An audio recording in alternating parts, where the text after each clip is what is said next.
I'd like to call the Richmond Park and Recreation Board to order, and I'll now read the mission statement. The Richmond Parks and Recreation Department provides for the positive development and well-being of the Richmond community through the provision of parks, greenways, trails, and recreational programming and facilities, while working in cooperation with other service providers and partners in the community to maximize all available resources. Do we have any special guests today? We do. We have Laura Carnes and Thomas Hill. You know Laura very well, as she is part of our team here as a landscaping and naturalist leader. And then we have Thomas Hill, who is our GIS coordinator. And together they worked with several projects for tree infrastructure. And I would like to, they're going to kind of talk through a little bit of a presentation. You can look at the screen behind you or just listen to their presentation and we'll guide you through it. Well, thank you very much for the introduction, Denise. So I started with the city back in October of last year. So I settled into my first year as the GIS coordinator. It's been a fun, exciting year for trees. Yes. So one of the opportunities we had was to join another Environmental Resilience Institute cohort. So it's a cohort through Indiana University where they have grad fellows who participate in certain projects with different municipalities. So this year we have the Urban Green Infrastructure and Community Engagement cohort. So this was an opportunity to receive about $150,000, and in that it included the work from one McKinney Climate Fellow, 100 trees, tree planting, tree maintenance for 3 years, a tree management plan, and some pretty extensive new tree data, which I'm going to show you some maps here in a couple moments. So Rania Jamal was our McKinney Climate Fellow from Bloomington, and she arrived in Richmond in May and worked the summer here in the city. Her office was in infrastructure and development next to Thomas, but I checked in with her several times weekly she was given assignments from IU to keep the project on pace because everything happened on a really rapid pace. So the three of us worked collectively. A big component of our project was community engagement, and so that's one area that, utilizing the resources from the Parks Department, we were able to help her with some of that community engagement. And then Thomas helped a lot with the GIS and the maps portion of it, but we tabled at the farmers market a couple times and different events for the parks. And then we also were at pickup times for with the Boys and Girls Club. They were a good partner, so we tried to reach out to other programs and nonprofits that we typically work with for this project. So during the summer, it was a lot of getting the analysis complete and those partnerships and relationships kind of established with the people in the community and the residents, because we want to be planting the trees with the people, and we don't want anyone to be surprised about the trees that are coming. So this is all kind of leading up to our November 9th planting event, which is the day that we'll be getting the trees in the ground with primarily a contractor will be doing the installation, but we really want to make it a fun day for the community that's receiving the trees and kind of like a block party. So we're now gearing up for that specific advertising and marketing for that November 9th event. We're currently looking at it being hosted on the north side of Hibbard in that area. I met with the principal, and a lot of the trees that you'll see on the maps are going to be planted in that location. So, and then starting next year, the trees will be maintained by the contractor. They'll be watered once a week, and Davey Resource Group is overseeing that subcontract process. So, but we've been working with Davey and making sure that we're getting what we want for the city. So now we're going to look at some of the maps and data on the screen that were produced by Rania as she was working. So this first map, sorry it's not too big. I'm happy to send these out to folks individually who are interested as well. So this is a land cover classification that shows us 5 different categories, which are listed on the bottom left throughout the city. So it classifies every single inch of land into one of those 5 categories: bare soil, grass and low-lying vegetation, impervious surfaces, so thinking sidewalks, roads, buildings, open water, and the existing tree canopy in dark green. I know that the color is a little hard to see, but the bare soil is brown, the grass is light green, water's blue, tree canopy is dark green, and the impervious surfaces are gray.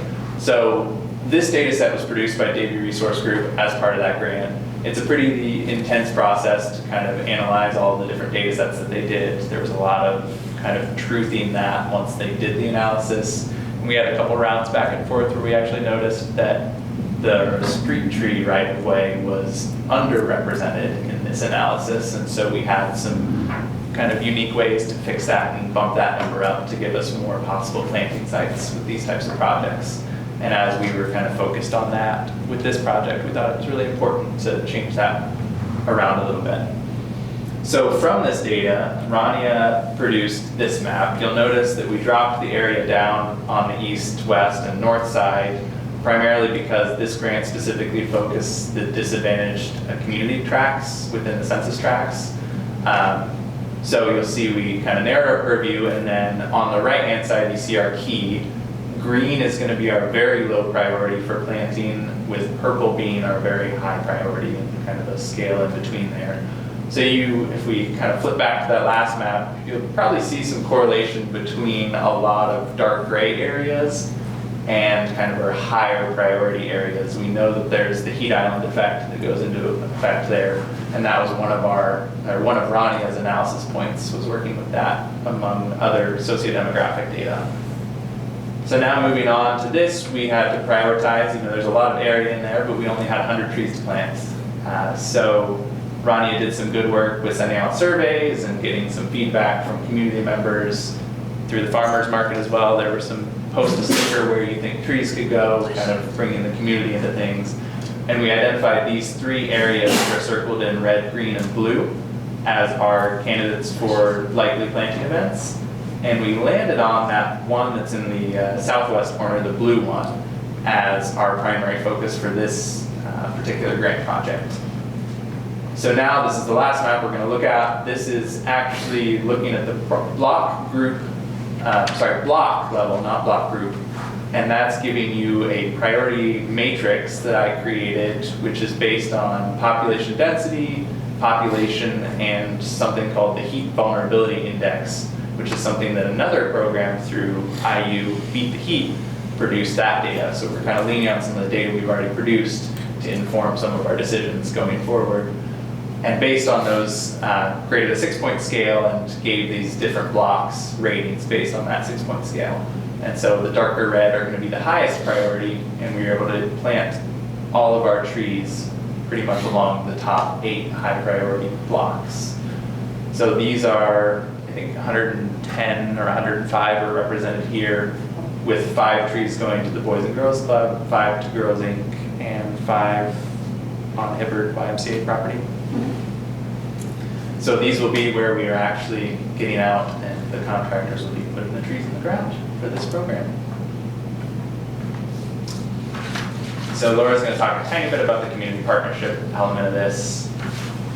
Yes, so I helped Rania in doing several different community engagement events, and we had the survey. We were also working with Lindsay Darnell, who's the community engagement coordinator for the city, and she helped us get the survey out and social media posts, and we tried to get, and then do a press release a couple times.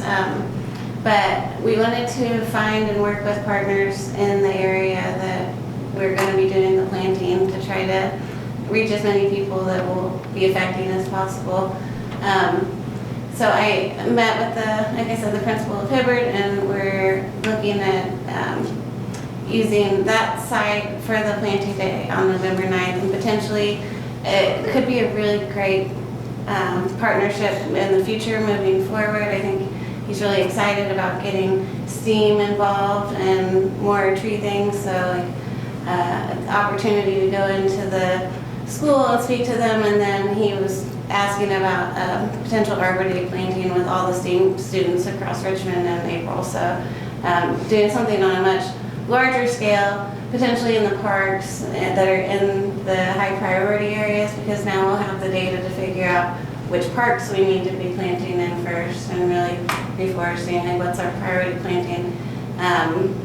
But I think having other people alongside of the city in this effort is going to be really important because tree planting should be a really fun event that brings people together, and that's what we're trying to accomplish with this. So the other thing that we'll be doing, each of the residents living in the area of the right-of-way that will get a tree will be receiving a postcard, and if they want to opt out of not receiving a tree, there's that opportunity to do so. And then we'll also be putting out door hangers, potentially with some Earlham interns, having them help us put out door hangers to let everybody know. So when we come to show up to plant these trees, like, we don't want anyone to be surprised or yelling or upset. That, like, we want it to be with as much feedback and engagement as possible. Yeah, and during the process of scouting these trees out, we actually had an opportunity to interact with some residents and kind of turned what could have been kind of that surprise into probably support for future projects down the line with trees. So I think Ronnie and Laura have done some really great work there. And this last slide was for the Common Council media. I don't know if we want to talk about it now or... Absolutely. Great. And Ronnie's work is really critical in us receiving, found out a couple weeks ago that we received almost $60,000 from the state community urban forestry office to further add some of these pieces to our tree program that the city needs. And we have applied for this grant twice. And the last time we weren't accepted, they mentioned specifically the lack of a planting plan that we had. And also, community engagement is a necessary component of these grants from the CUF office. So the two pieces that Ronnie completed this summer were the two pieces of our grant application that were missing. So she was able to get this completed prior to submitting our application, and I'm confident that it was a huge factor in us receiving the funding. So the two are continuing, it's really continuing to build off of each other, and we're getting all of these pieces that are going to put together a nice, successful, hopefully, tree program for Richmond in the future. Absolutely, yeah. Part of this grant award includes a tree inventory for the entirety of the city. So we're talking about getting some more data sets. We can continue to make these data-informed decisions because we have the data now, which is part of the challenge, a large part of the challenge. It wasn't additional, but we are going to have a complete inventory of the available planting sites as well, which I think will be really important. So we'll have the plan, we'll know where we can plant, and then the city will be matching the state and planting 100 more trees over the next 2 years, but we will be planting additional trees beyond that in the Parks Department. These are, again, most of these right-of-way trees outside parks is the focus of most of this grant, but with the CUF grant, that can be different. I think that there's a lot more opportunity to do things with trees and parks with the CUF grant. And then an inventory software program to allow us to track all of the things that we're doing with trees, and so professional development and training for city staff, hoping to get more people in both the parks and the street department, certified arborists, and continuing to improve the skill set of the people in Richmond taking care of the trees. That's a good background.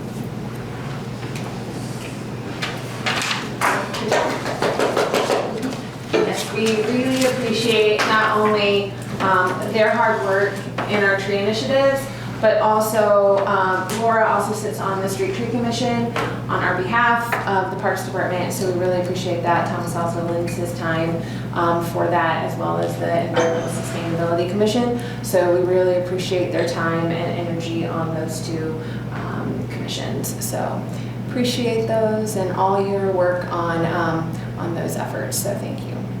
Thank you for having us. Thank you for I have a question. Sorry. Yeah. As someone who works at Hibbert, Yes. I had no clue about this.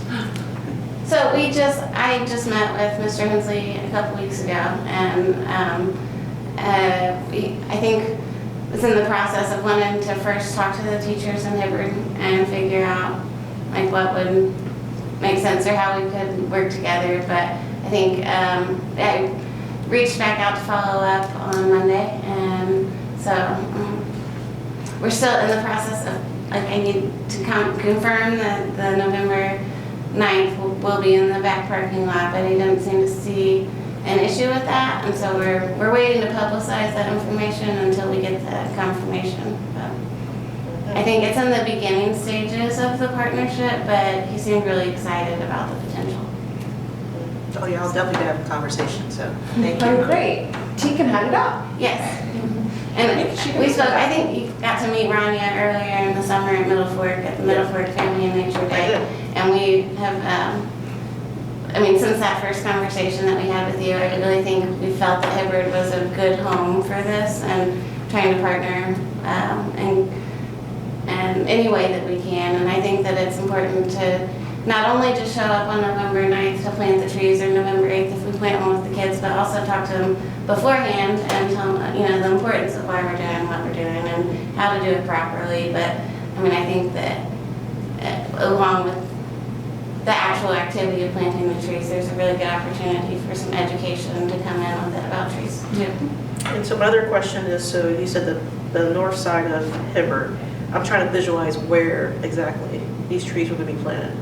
So the map that Thomas had up, they're actually, the trees are going to be in the neighborhoods to the north of Hibbard. So between, I think we stop at H Street. So it'd We were be talking about like J to H Yeah. in the right of way.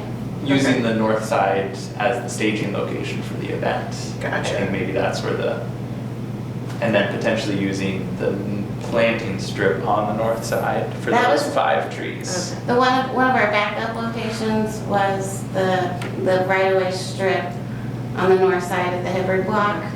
But after Thomas did his additional analysis, if you notice, the reason the Hibbard block showed up really low Mhm. on ranking because of the population density. No one actually lives Yeah. on that block, so that's why it was ranked lower according to the places where people live. Okay, that makes more sense. I'm still thinking, like, where are the trees? Yeah, that's a good clarifying Yeah. question. Because our buses the kids are wild, they're wild back there, so, okay. And this will be on a Saturday, so they're Oh, Saturday. yeah, November 9th is a Saturday. We're looking at 11 to 3 that way. You can go to the farmer's market first and get all your things, and then come maybe plant some trees after. But we'll hopefully have like a bounce house and free food and giveaways. There's money in the budget from this grant to support this planting event and this community engagement effort. So we're hoping to utilize that and just make it a really fun day. Hopefully have some giveaways, but do whatever we can to make people want to come out and help us plant the trees. Yeah, you mentioned food, people will be there. Yeah. All right, well, thank you. Not to put Laura on the spot, but could you maybe give a little bit of a summary of our wonderful outreach day with Hills, since you led that effort? Yes, that was last week. We had every year. It's one of my favorite volunteer events that we do, is working with Hills, because they always just have all these great projects they want to do, and they come prepared. They bring their supplies. They bring all the tools that they need. They have plenty of labor. They have a plan. Like, it's just a really great group to work with. And this year was the same. Tony from Hills worked with Brandon primarily and I some prior to the day. A couple times we met, and he had his list of projects, and he just wanted to double check and make sure that we had everything there. But we collaborated really well. You know, like the Parks Department provided some mulch and flowers and pavers to redo some of like the paver flower beds when you walk in to the Bark Park. And then they put up a couple of shade sails, and they installed a flower bed around Rusty, the dog, out in front. And then we started replacing the bollards as you drive down the entrance to Middle Fork with the split rail fence. And so they helped us get started on that project. But they're busy all day and always just a really great group to work with. So Tony was excited about already starting to think about projects for next year. So if you get a chance, drive out to Meadow Fork and so you can see the difference that one day can make with a company who values the Parks Department. And we would invite anyone who wants to come out and do a service day for their efforts as well. But yes, what a difference one day makes in the Parks Department. Thank you. Thank you. Thanks for all your work. Yeah, thank you. And our special guest for today? Not this night. Okay. We'll move on to the approval of minutes from August 3rd. Have folks had a chance to review those? If so, I'll entertain a motion. Make a motion to approve the minutes from August 3rd, 2024. Is there a second? Second. It's been moved and second to approve the August 3rd minutes. All in favor say aye. Aye. All opposed? Motion carries. On to the administration report. Denise. My report be for the special guests. I think that was important to give you an update on our key initiatives and the grant that was received for the city, but I'm happy to answer any questions that you have, and I will be giving you an update on the gorge when we get down to the supplemental proposal. Okay. Does Jim have anything to highlight? Jim, would you like to highlight anything from your report? The only thing I would like to highlight is softball came to an end Tuesday. And in Chrissy's absence, I had to fill in for the tournament. And as you see the standings, we had 3 teams that tied for, well, not tied, but they had the identical records. So we had to go to head-to-head runs, and ended up being Belden took first place in the regular season, followed by IBEW, and then Hills third, and so on. But in the tournament, IBEW got revenge, I guess you might say. They became the tournament champs, but Belden gave them a hard-fought fight. They played 2 games. Belden came out of the loser's bracket, beat them the first game, and IBEW beat them the second. So it was a good evening. That's all I have, unless you have any questions for me. You'll want to call for an addendum for letter D and new business. So Oh, that was not completed. It wasn't, oh, okay. Need to addend the, Call to for. add, let's see, there it is. Contract 169-2024 for M2 S fencing for Clear Creek softball diamonds. Just got that contract here this afternoon. So. Okay. Present that later. Thank you. I'll make a motion to amend the agenda to add under new business item D, the approval of contract 169-2024. Second. It's been moved and second to amend the agenda to add letter D, the approval of contract 169-2024 to be fencing. All those in favor say aye. Aye. All opposed? Motion carries. Okay, division reports, financials. I don't have a whole lot, but I did want to point out that the pool as of July exceeded expectations for daily passes already in just July, so that went really well. Swim lessons or almost exceeded 100% as of July, and even facility rentals, so for pool parties, we were booked pretty much at the beginning of the summer, so unfortunately we had to turn people down almost all summer for pool parties, which is an unfortunate but good problem to have. So I just kind of wanted to point out how well, by the end of July, with still having almost the whole month left, how well we did this summer. And cabin and shelter rentals are still doing pretty good. Still booked almost every weekend, pretty full. So, were there any questions? Any questions? It's great news about the pool. I had a question about the farmer's market. Sorry, I gotta get back to it. It looked like in some of the income, we were surprisingly low. Some stuff we also exceeded expectations, but specifically with the merchandise and more concerning, it looks like the vendor fees. We're only at 35% of the anticipated budget. With the season coming to an end, are we at all concerned about that?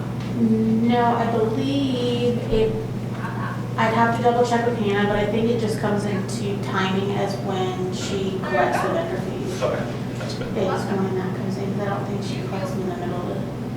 Right, and our season doesn't come to an end because we go all year long. Sure. So I think it's just a matter. And I forgot that this was for July, but still, Yeah. even so, Yeah, so Yeah, so I this, think at it's only just- 35% of Right. over halfway through the year. So we just need to bump that up just a tad, just really kind of take that in consideration and maybe promote some of that. So we can kind of make sure we get budget. I just want to make sure you all are Correct. Yeah. concerned about. Yeah. I think they've been doing really well. I think it's a timing Okay, that makes thing sense. of when she collects them too, because I don't think they've been doing really well, but we'll definitely go over it with her too, and make sure Okay, thank you. that it's all going really well. Anything else? Looks like you're good. Thank you. Is there any board concerns or comments at this time? Okay, delegation correspondence? I see nothing other old business, so we'll jump to new business. First up is the approval of apartment lease to Glen Miller Golf Course, 159-2024. so this is a typical rental agreement for the Glen Miller Golf Course. We've seen these before. Nothing's changed in the rental agreement, just the actual person that would be renting. And Kian Eckert, a Erlone grad who works with the floral division. He also was a Richmond residency intern with us as well. So we've had him through different phases of his time. We like to have people in our rentals because it helps keep things at bay at some of our areas. So yes, he is asking and to be able to lease this area for a while he is looking for some additional housing needs. And so we felt like that was a great opportunity for us to have someone in that apartment to be able to utilize that. So I feel like this is a great opportunity. And he's working currently as a seasonal with the floral department. Any questions or comments? If not, I'll entertain a motion. So moved. Is there a second? Second. It's been moved and second for the approval of the apartment lease at Glen Miller Golf Course, 159-2024. All in favor, say aye. Aye. All opposed? Motion carries. Next up is the approval of contract 166-2024 to Spear Corp. in the amount of $36,448.38. Okay, this is to bring our splash pad here at Glen Miller and Elstro up to compliance with new health codes. Up until this year, we ran them and we took care of them properly. We maintained them with chemicals and all. But the health department now is inspecting them. So in doing so, we had to do a few little things to bring them up to code. So that's the amount of $36,448.38 for both locations. Is that an annual, I mean, is that an annual? No. or- It's just a one-time getting the equipment. These are, it'll actually integrate a UV system into the actual splash pads. And this will come out of the 801. It will come out of the mayor's emergency fund. Thank you. But thank you, Bryce.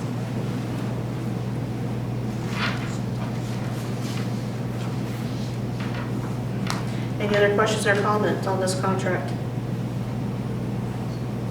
If not, I'll entertain a motion for approval. So moved. It's been Second. moved and second for the approval of contract 166-2024 to Spear Corp. in the amount of $36,448.38. All in favor, say aye. Aye. All opposed? Motion carries. Next up, we have the approval of supplemental proposal addendum to contract 57-2024 For the Taylor, is it Seekler? Mhm. Okay. Williams Design Group for additional gorge activation plan, design, and engineering needs. Yes, so I'll go over this one just a little bit, but I did put in that link there, just that you can open that up and kind of read through. I also linked a couple updates here for you and a timeline, so you can look over that. But I'm going to go over this supplemental proposal a little bit for you. Contract 57-2024 that was approved by the board for the amount of $317,000 was for the design and engineering for phase 1 and phase 2. That is already contracted. So done, $317,000. We've already contracted that, and it will get us 100% of the design and engineering for phase 1 and phase 2 completed. And we're working through all of those. The addendum and the supplemental proposal will actually provide 4 to 5 other projects in kind of our phase 3 type, which will kind of be our most economical way to move forward with the Gorge project. And I say this because we've been really lucky to have people reach out to us to say, hey, will you apply for this particular area of funding? Will you apply for this particular area of funding? And I think I've discussed that with you. We've applied for Lilly Gift 8. We've also applied for Ready 2.0 funds. All these will leverage everything that we have done. So the more that we can get everything grouped together at once, it will save us more money in the long run. So this will help us to continue to do utility coordination, engineering, surveying, and those are the topographical surveys, things like that, kind of to take advantage of how close in proximity all of these are and get those going at once. So the environmental engineer goes out at once. The topographical survey goes out at once, right? And all these things happen at once. So the $317,000 that's already contracted and in that contract for 57-2024, then this is going to be a supplemental to get us to a 60% design and engineering phase for the rest of those projects on our list currently. So it would be a not to exceed amount of $862,000, right, to kind of combine those. Even though we're already contracted for the 317, I want to kind of make sure you're following that. It's kind of hard to wrap my brain around it. Then that will be kind of helping us to make sure that if we're funded for the Ready 2.0 and if we're funded for that Lilly, Gift 8, we can take off running. Like we are ready to go. So all of those kind of listed there in that. And then that will take us through August of 2025. At that point, if we need to complete the 100% design, that 40% more to go forward, then another supplement will come through, and we'll go from that. This will really kind of solidify the proposed elements that we've been talking about in the plan, and really make sure that we're overcoming some of those challenges that sometimes can get in the way of some of these projects, and we can overcome those right at the beginning. Which you say, well, what kind of challenges are those? Well, they are always happening. We're trying to, that's why it's so nice to have the consultants take care of those. But I did give you a help update here. I provided that for a couple projects that we're working with help, and then I provided this timeline that really shows the financial breakdown a little bit better, helps me wrap my head around it. It's kind of how I see some things, and I asked the consultant to provide that so that you can kind of see how the money has been broken down a little bit. All in all, this is money for the Gorge in its entirety. Some of the things that will be happening that you'll be seeing, obviously we have Revitalize Richmond money that we are looking forward to working with as well, utilizing those funds, but we're not going to work with a third party at all until we see shovels digging the ground, right? So we're not going to start seeking out partnerships and those third parties of ziplining and outfitters for the Gorge until we see action happening on Test Road Trailhead. We want to make sure that people see the activity and that we have we have a good solid foundation at the trailhead so people see what's happening, they get as excited as we are, and then they're gonna buy into the project. We can't really say, this is a, hey, we're gonna build it, come on and come. You know, we wanna say, hey, we've built it, now come along, right? And this is the focus of the project. So the goal and the aspiration of what's happening are outlined kind of in the timeline where it says that we're going to be bidding out phase 1 and 1A, what we call like 1A, which is the launch points. And that is going to happen in October or November of 2025, which is super exciting. And then construction is set to be done and started, well, we started in 2025. So bid out yet this year, started in 2025, and then we'll go right into bidding of phase 2, the launch points, right away because we've been permitting and doing everything at the same time because it's all in the same area. And then we'll be working on construction of that right away as well. And then with this in conjunction, a lot of the design and engineering will flow through with phase 3 components as well. And then we'll see what kind of funding we have coming through.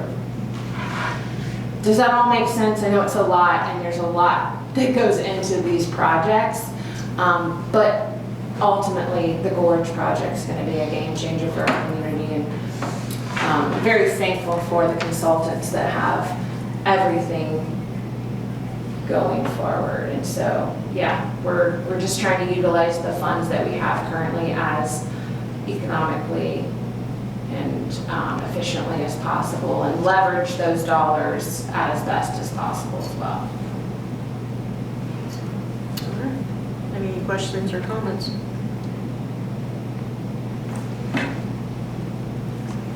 Okay. If not, I guess I'll entertain a motion. I'll make a motion to approve the addendum to contract 57/2024. It's been moved. Is there a second? Second. It's been moved and second for the approval of the supplemental proposal addendum to contract 57-2024 for additional Gorge activation plan design and engineering needs. All in favor say aye. Aye. All opposed? Motion carries. On to the next item, the approval of contract 169-2024 to M2 fencing in the amount of $28,400. This is to replace the much needed replacement of the fence at Clear Creek Softball Diamond #1. If you go by there, you can see the fence is, it's in bad shape. So Is that pretty much it? that's about it. Okay. So I can elaborate just a tad bit. It's very rusted. Our goal when we transferred McBride was always to make sure that Clear Creek's diamond would be the best diamond that it could be once we transferred the other 4 diamonds. So we went from having 5 down to having 1. So our goal with that in mind is trying to put as much as we could into that 1 diamond so that when people look over at Clear Creek driving by, they can go, wow, look how great that looks. Look how well they're taking care of that diamond. We can't do that in the state of this fence. Like, it's falling down, we've got to put it back up, and you know, it's been this way for a while where we're constantly trying to heave it back up. It's just rusted. It's done its lifespan. It's done its day. It's had its time. We're very thankful for what the fence has given us. It's done. So, luckily, we have a little bit of money left from the McBride account where we can put in here, and then of course the park emergency fund is going to take in some of the other funds there too. So it'll be nice to have a brand new fence, a brand new backstop, and be able to do exactly what we want to do and have a good solid diamond that we can be very proud of and people can be proud of to play on. Okay. Any questions or comments? Entertain a motion for approval. So moved. Is there a second? Second. It's been moved and second for the approval of contract 169-2024 to Into Fencing in the amount of $28,400. All in favor, say aye. Aye. All opposed? Motion carries. Is there any other business for today? If not, I will entertain a motion for adjournment. So moved. Second. It's moved and second to adjourn. All in favor, say aye. Aye. All opposed? Motion carries. We're adjourned. Thank you.